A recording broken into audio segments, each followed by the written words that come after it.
Promise reporter Sam Cooper has uncovered another shady real estate transaction. This time it involves an alleged fraudster and a suspended real estate agent. Sam, what can you tell us? Yeah, so in this case, a young mother was trying to get into a single-family home in Burnaby. She lived in a condo in Vancouver.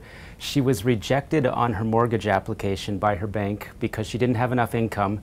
Now the young new realtor she was working with heard about this and said, I can introduce you to a millionaire mortgage broker and he can help you with the financing. The problem was this guy wasn't a mortgage broker.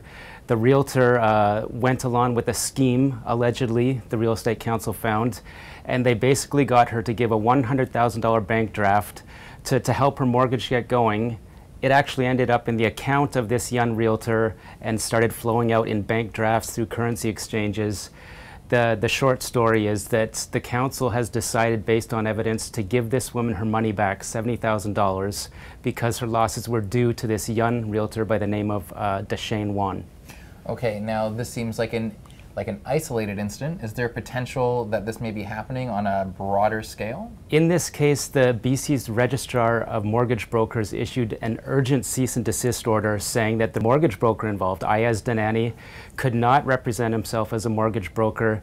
They didn't even have time for a hearing, it was so urgent, and the registrar said it looks reasonable to assume that this kind of scheme could be propagated again. Evidence in the case also revealed that the fake mortgage broker had used currency exchanges with a number of different aliases.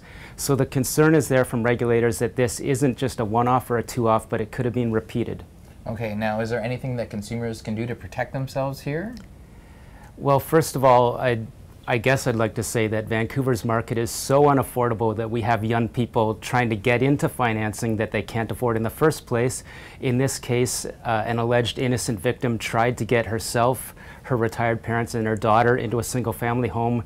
She went for an alleged scheme involving alternative financing, let's call it, and she got burned. So she's ashamed of what happened to her, and I think she knows now that she should do due diligence on a realtor or a mortgage broker, find out if they're registered, find out, in this case, the young realtor had only been in the business for 6 months.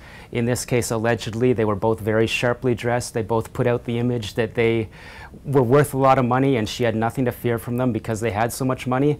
So a person can use their instincts and do their due diligence, just like reporters do, and try to protect themselves, yeah.